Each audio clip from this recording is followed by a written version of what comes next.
ಅಕಾಲಿಕ ಮಳೆ ಬೆಳೆ ಹಾನಿಗೆ ಹೆಚ್ಚು ಪರಿಹಾರಕ್ಕೆ ಆಗ್ರಹ ಶಾಸಕಿ ಕರೆಮಜ್ಜಿ ನಾಯಕ್.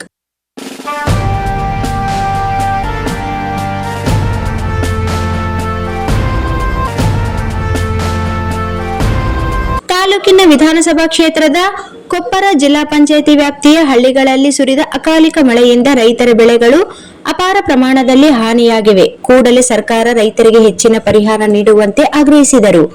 ಶನಿವಾರ ಶಾಸಕಿ ಕರೆಮಜ್ಜಿ ನಾಯಕ್ ಅವರು ಪತ್ರಿಕಾಗೋಷ್ಠಿ ನಡೆಸಿ ಮಾತನಾಡಿದ ಅವರು, ಮಂಗಳವಾರ ರಾತ್ರಿ ಬಂದ ಆಲಿಕಲ್ಲು ಮಳೆಯಿಂದ ಹಾನಿಗೊಳಗಾದ ಪುರ್ತಾಪುರ್, ಕಿರ್ಕಿಹಳ್ಳಿ, ಕೊಪ್ಪರ್, ರಾಮನಾಳ್, ಅರಶಣಗಿ ಮತ್ತು ಹೂನೂರು ಗ್ರಾಮಗಳಿಗೆ ಭೇಟಿ ನೀಡಲಾಗಿದೆ. ಅಕಾಲಿಕ ಆಲಿಕಲ್ಲು ಮಳೆಯಿಂದ ಬೇಸಿಗೆ ಹಂಗಾಮಿನ ಬೆಳೆಗಳಾದ ಭತ್ತ, ಸಜ್ಜೆ ಮತ್ತು ಮುಂಗಾರು ಹಂಗಾಮಿನ ಮೆಣಸಿನಕಾಯಿಗಳು ಬೆಳೆಗಳು ಕಟಾವು ಹಂತದಲ್ಲಿದ್ದು ಸದರಿ ಮಳೆಯಿಂದ ಹಾನಿಗೊಳಗಾಗಿರುತ್ತವೆ. ಭತ್ತದ ಬೆಳೆಯು ಇನ್ನೇನು 2 ವಾರದಲ್ಲಿ ಕಟಾವಿಗೆ ಬರುತ್ತಿದ್ದವು. ಆದರೆ ಮಳೆಯಿಂದ ಮಾಗಿದ ಕಾಳೆಲ್ಲವೂ ನೆಲಕ್ಕುದುರಿ ರೈತರಿಗೆ ಹಾನಿಯಾಗಿರುತ್ತದೆ. ಸಜ್ಜೆ ಬೆಳೆಗಳಲ್ಲಿ ತೆನೆಗಳು ಗಾಳಿ ಮತ್ತು ಮಳೆಯಿಂದ ಮುರಿದು ಕೆಳಗೆ ಬಿದ್ದು ಕಾಳು ತೇವಾಂಶದಿಂದ ನೆನೆದು ಹಾನಿಯಾಗಿರುತ್ತದೆ.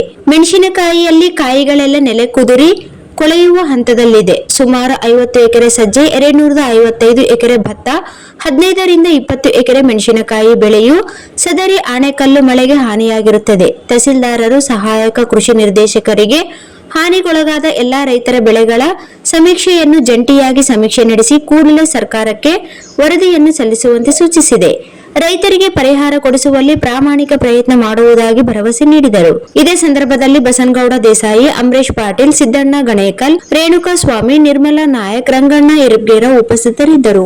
ನಾವೆಲ್ಲರೂ ಅವರಿಗೆ ಅಧಿಕಾರಿಗಳು ಕೂಡ ಭರವಸೆ ಕೊಟ್ಟರು, ನಾನು ಕೂಡ ಭರವಸೆ ಕೊಟ್ಟಿನಿ. ಇವತ್ತು ಯಾವುದೇ ಸಮೀಕ್ಷೆಯನ್ನ ಯಾವುದೇ ತಾರತಮ್ಯ ಭೇದ ಭಾವ ಇಲ್ದಂಗೆ ನೀವು 2 ದಿನ ಆದರೂ ಚಿಂತಿಲ್ಲ, ಒಳ್ಳೆ ರೀತಿಯಿಂದ ಸಮೀಕ್ಷೆ ಮಾಡ್ರಿ ಅಂತೇಳಿ ಅಧಿಕಾರಿಗಳಿಗೆ ನಾನು ಸೂಚನೆ ಮಾಡಿಸಿ ಜಂಟಿ ಒಂದು ಸಮೀಕ್ಷೆ ಮಾಡ್ರಿ ಅಂತೇಳಿ.